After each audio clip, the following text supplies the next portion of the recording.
पूजनीय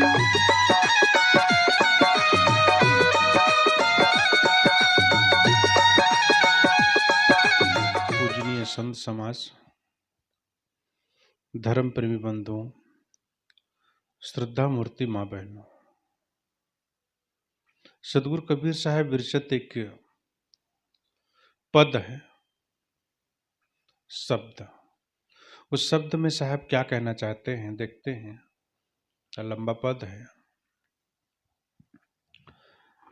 है कोई गुरु ज्ञानी, है कोई गुरु ज्ञानी, जगत उलट वेद पूजे। पानी में पावक भरे, अंधे आंख न सूझे। गाई तो नाहर खायो, हरिन खायो चीता। काग लंगर फांद के बटेर बाज जीता। मूस तो मंजार खायो, स्यार खायो स्वाना। आदि को उदेश जाने, तासु बेस बाना। एक ही दादुर खायो, पांच ही भुवंगा। कहें कबीर पुकार के, हैं दो एक ही संगा। सदगुरु कबीर साहब इसमें रूपक की बात कहते हैं। यहां कमजोर पक्ष बलवान पक्ष को खा जाता है। तो रूपक इसमें साहब बताते हैं कि मूस बिलाई को खा जाता है, बटेर बंदर को खा जाता है, अर्थात बहुत सारे उदाहरण देते हैं साहब।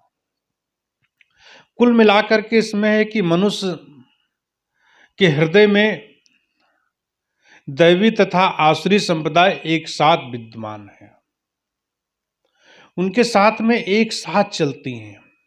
हानि लाभ, सुख दुख, ऊंच नीच, ये मन है। इस मन के अंदर में अच्छी और बुरी आदतें, अच्छी बुरी बातें ये चलती रहती हैं। है कोई गुरु ज्ञानी, जगत उलट वेद पूछे। कोई गुरु का ज्ञान, कोई गुरु का चेला है, कोई गुरु है, कोई ज्ञानी है जो इन सारे बातों को समझे बूझे, पानी में पावक जरे, अर्थात जिसकी आंखें फूटी हैं उसे यह नहीं सूझता है। शीतल आत्मा में कामाद की आग जली हुई है। कुल मिला के सदगुरु श्री अभिलाष साहब जी की व्याख्या में अगर जो कहे, ये संसार में दुख नहीं है, आत्मा में दुख नहीं है। आत्मा निर्दोष है, उसमें कोई दोष नहीं है, एकदम मस्त है। लेकिन यह आदमी संसार के वस्तुओं को बटोर करके, प्राणी पदार्थों का जखीरा बटोर करके इसमें मोह बनाता है। उसके अंदर काम की अग्नि लगाता है। क्यों लगाता है? एक दूसरे को खुश करने के लिए, एक दूसरे को पाने के लिए। और जब पा जाता है तो छूटने का डर, और जब छूटने का डर होता है, छूटने का जब समय आता है तो आदमी परेशान होता है। सदगुरु कबीर साहब जीवन को ठीक तरीके से समझे थे और हम लोगों को ठीक तरीके से बताने का प्रयास करते हैं। विषय सुख दुख देता है, आत्मा नहीं।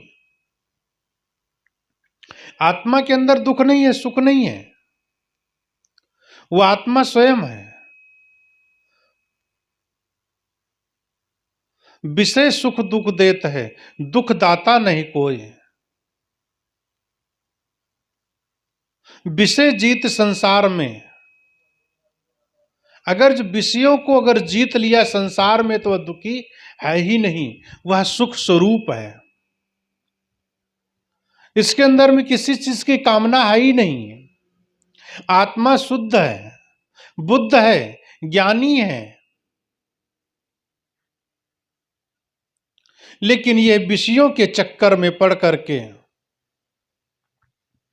काम के चक्कर में पड़ करके, शब्द स्पर्श रूप रसगंध के चक्कर में पड़ करके आदमी दुखी होता है। अगर जो यह व्यक्ति उनके चक्कर में ना पड़े तो वह आत्मा परमात्मा है, वह भगवान का स्वरूप है, वह ईश्वर का स्वरूप है। उसे लोग पूजते हैं। संतों को क्यों लोग पूजते हैं? क्योंकि वो कामाग्नि में जलते नहीं हैं, क्रोधाग्नि में जलते नहीं हैं, शब्द स्पर्श रूप रसगंध से दूर रहते हैं। शरीर की आवश्यकताओं की पूर्ति करने के लिए जीवन जीते हैं, ना कि खाने के लिए जीते हैं। अगर कोई संत हो या भक्त हो या कोई गृहस्थ हो, खाने के लिए जीता है तो वह संत नहीं है। संत हृदय नवनीत समाना, उनका हृदय तो बिल्कुल नवीन, एकदम मस्त है, शीतल है। उनके अंदर में उष्णता नाम की चीज है ही नहीं, कामाग्नि नाम की चीज है ही नहीं। ऐसे व्यक्ति जो संत हैं उनका हृदय पवित्र है। उनके हृदय से निकली हुई बात हमारे जीवन में आशीर्वाद बन जाती है। उनके निकले हुए शब्द हमारे लिए जीवन की रीढ़ बन जाती है, जीवन जीने का रास्ता बन जाता है। ऐसे पवित्र आत्मा बहुत कम होते हैं। सिंहों के लहड़ा नहीं, साधुन चले जमात। सदगुरु कबीर साहब कहते हैं सिंहों के लहड़ा नहीं, अर्थात सिंहों की जमात नहीं चलती, साधुओं की जमात नहीं चलती। जमात चलती अगर सैकड़ों साधु वेशधारी होंगे, उसमें कोई असली संत कोई एक होगा। सब संत दशा पे चल रहे होते हैं। पूर्ण संत होने के लिए कर्म कर रहे होते हैं, साधना कर रहे होते हैं, लेकिन संत कोई बिरले होते हैं। इसलिए सदगुरु कबीर साहब कहते हैं आत्मा में दुख नहीं है। कहीं दुख लाया नहीं जा सकता, बनाया नहीं जा सकता है। दुख सिर्फ अनुकूलता और प्रतिकूलता से प्रतीत होता है। कोई वस्तु आपको मिली, मन के अनुकूल हो गया तो सुख हो गया। वस्तु मिली लेकिन बिछुड़ गई, प्रतिकूलता आ गई। अगर मन में प्रतिकूलता आ गई तो दुख हो गया। क्या है दुख सुख? अनुकूलता और प्रतिकूलता से ही दुख की उत्पत्ति होती है। मन में अनुकूलता और प्रतिकूलता हो ही ना तो दुख और सुख की आवश्यकता ही ना पड़े। लेकिन अनुकूलता प्रतिकूलता होगी, क्योंकि जो हमने जो बनाया है, हमने जो कुछ पसार फैलाया है इस संसार के अंदर में, परिवार के अंदर में, समाज के अंदर में, वहां पर कुछ न कुछ मिलेगी, कुछ न कुछ बिछुड़ेगा। और जब मिलेगी तो अनुकूलता होगा, और अगर जो कुछ बिछुड़ेगा तो वह प्रतिकूलता होगी। और जहां पर अनुकूलता होगी वहां सुख मिलेगा, जहां प्रतिकूलता होगा वहां दुख मिलेगा। मन को एहसास होता है। इसलिए साहब कहते हैं विषय सुख दुख देता है, दुख दाता नहीं कोई। विषयों को जीतो।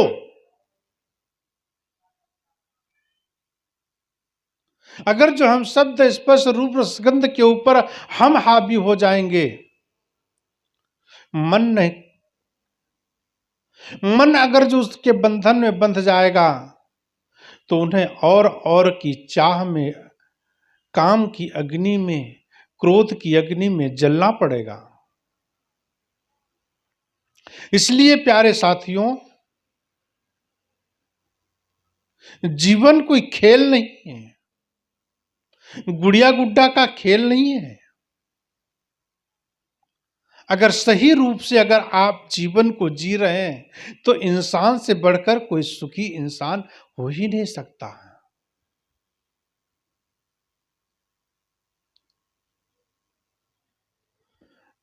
जीव बहुत बड़ा है और उसके ऊपर में मन हावी है। ई मन चंचल, ई मन चोर, ई मन शुद्ध ठगहार, मन मन करते सुर नर मुनि जाड़े, मन के लक्ष्य द्वार। इस मन के चक्कर में सब के सब फंसे हुए हैं।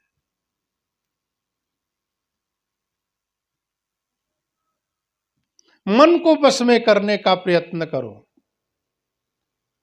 साधना में मन को बस में किया जाता है, वैराग्य में मन की दशा को देखा जाता है। इंसान मन के चक्कर में पड़ करके जेल जाता है, मन के पूर्ति करने के चक्कर में मार खाता है, जिंदगी पूरी नरक बना लेता है। विषयों के चक्कर में मन धूर्तता करता है और छोटी सी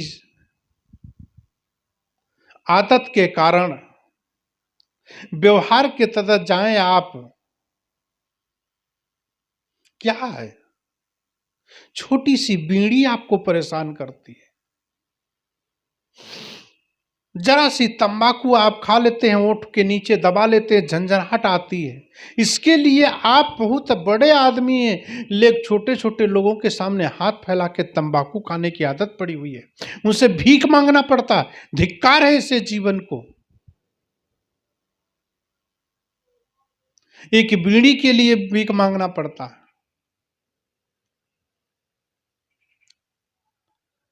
शराबी आदमी है। एक बार क्या हुआ, संत लोग जैसे अभी सत्संग चल रहा है, इसी तरीके से संत सत्संग सुना रहे थे। संतों का सत्संग चल रहा था, बढ़िया प्रसंग चल रहा था। उसी बीच उसी सत्संग से साइड से कुछ लोग निकले, उसमें से 3 व्यक्ति, और संत कह रहे थे कि जो शराब पिएगा उसके घर में कभी वो व्यक्ति कभी बूढ़ा नहीं होगा। शराबी आदमी कभी बूढ़ा नहीं होगा। जो बीड़ी पीता होगा उसको कभी कुत्ता नहीं काटेगा, और जुआरी आदमी के घर में कभी डकैती नहीं पड़ सकती। जुआरी और शराबी और बीड़ी पीने वाले की कहानी चल रही थी, कुछ ऐसे उदाहरण दे रहे थे महाराज जी। इतने में ही उन्होंने कहा, ये महाराज जी बहुत अच्छे हैं, संत बहुत अच्छे हैं, ये तो मेरा समर्थन कर रहे हैं। आज तक जिस संत ने मेरा समझाया मुझको, मेरा विरोध ही किया। बीड़ी पीना ठीक नहीं, शराब पीना ठीक नहीं है, जुआ खेला ठीक नहीं है, लेकिन ये संत तो बहुत अच्छे हैं। सत्संग खत्म हुआ, वो तीनों के तीनों आ गए, बोले गुरुजी, बोले मुझे दीक्षा दे दीजिए। बोले क्या बात? बोले आप तो मेरा समर्थन कर रहे हैं, इसलिए मैं आपसे हमारी बन जाएगी, पटरी खा जाएगी। बोले ठीक है ठीक है। बोले आप अभी जो कह रहे थे कि जो बीड़ी पिएगा उसको कुत्ता नहीं काट सकता है, अब बीड़ी पीने वाला आदमी फेफड़ा गलेंगे, और जब फेफड़ा गल जाएंगे तो कमजोरी आ जाएगी। Cigarette is smoking injurious to health. धूम्रपान करना निषेध है। जितना सरकार उसको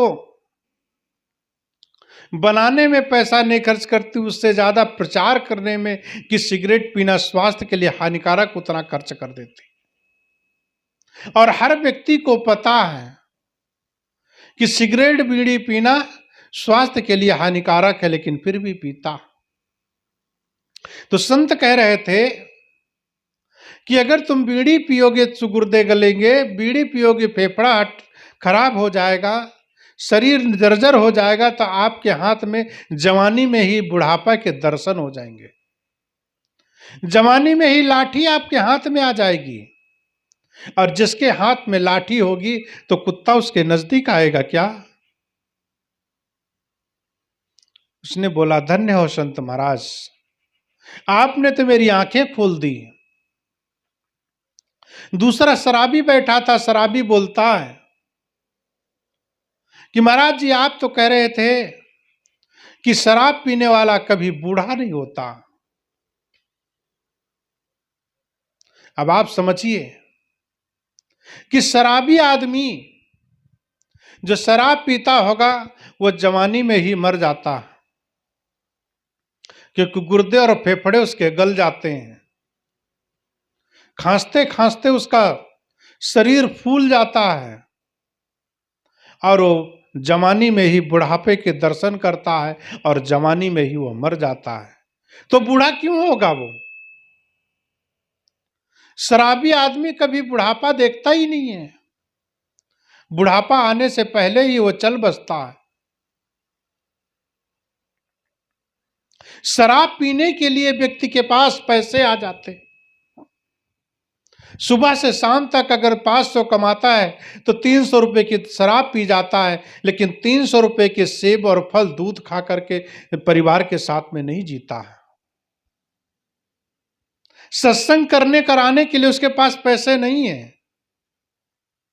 बच्चों के लिए मिठाई लाने के लिए उसके पास पैसे नहीं है। बच्चों के लिए कपड़े लाने के लिए उसके पास पैसे नहीं है। शिक्षा देने के लिए उसके पास पैसे नहीं है। घर बनाने के लिए उसके पास पैसे नहीं है, लेकिन शाम को बोतल लाने के लिए पैसे आ जाएंगे उसके पास।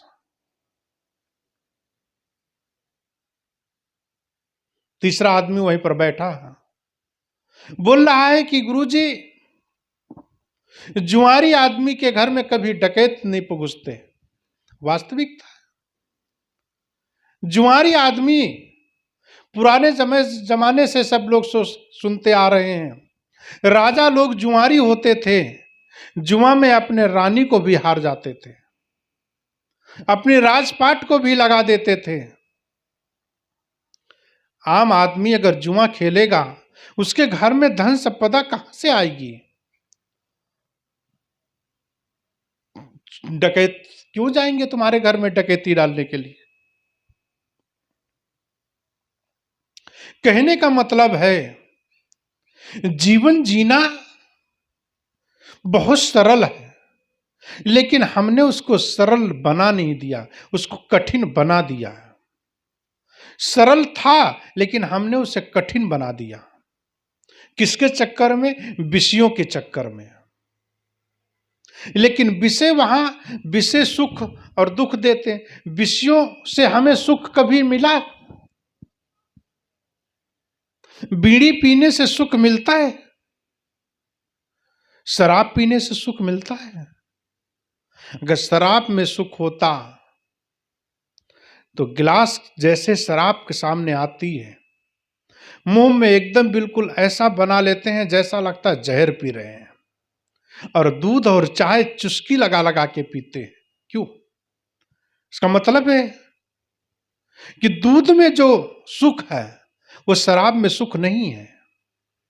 चेहरा बताता है, दिल की बात असली नकली चेहरा बता देता है कि आपके दिल में क्या चल रहा है। इसलिए प्यारे साथियों, जीवन को ठीक तरीके से जियो। क्यों गफलत में जीवन को डाल रहे हो? सदगुरु कबीर साहब की एक एक बात को जीवन में जीने की जरूरत है। अगर जीवन को ठीक तरीके से जीने का प्रयास करेंगे तो हमें भक्त कहलाएंगे, हम एक साधु कहलाएंगे, हम एक संत कहलाएंगे।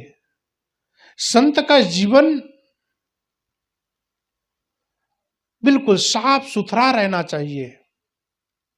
गंजेड़ी, भंगेड़ी, यक्कड़ी, फक्कड़ी, सक्कड़ी, ये कोई संतों का जीवन है?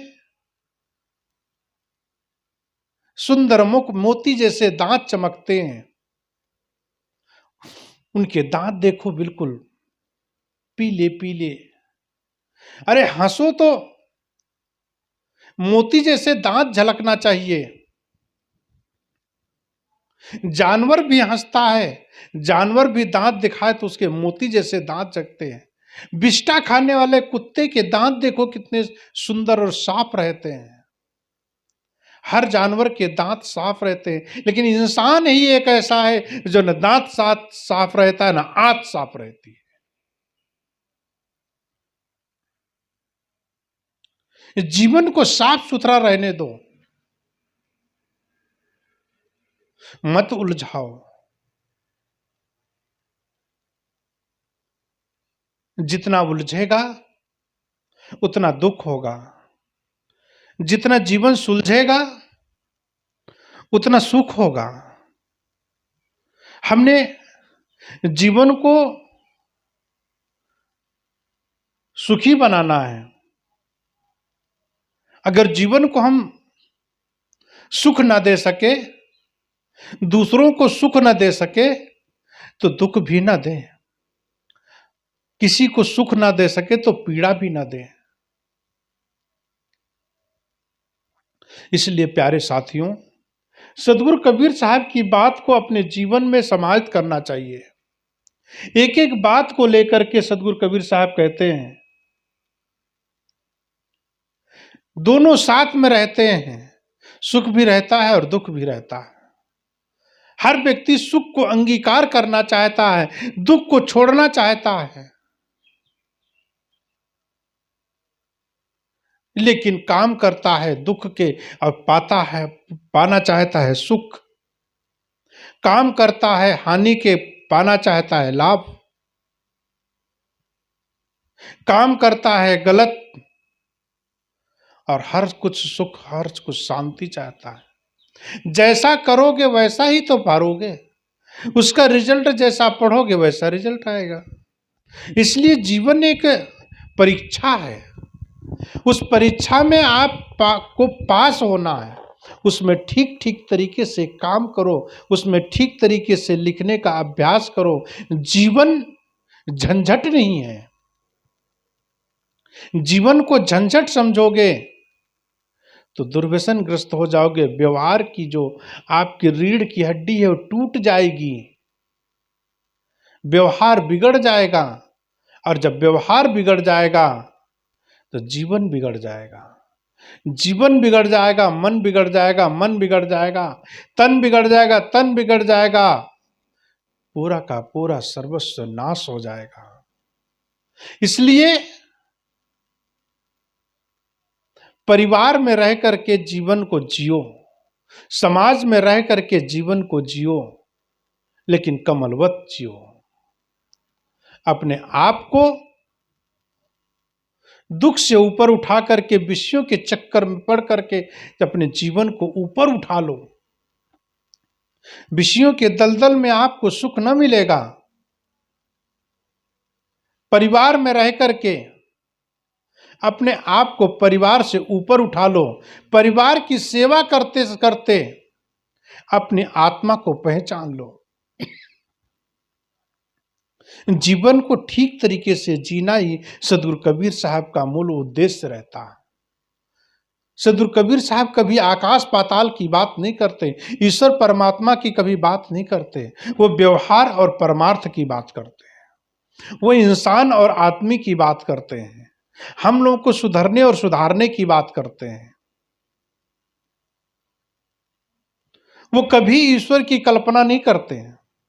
कभी परमात्मा की बात नहीं बताते हैं।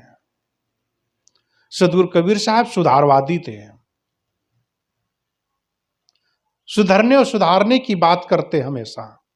इसलिए हम सुधरेंगे तो सारा संसार सुधरेगा, हम बिगड़ेंगे सारा संसार बिगड़ जाएगा। इसलिए दूसरों को बिगाड़ने से अच्छा है कि हम अपने आप को सुधार लें, अपने आप से शुरुआत कर लें।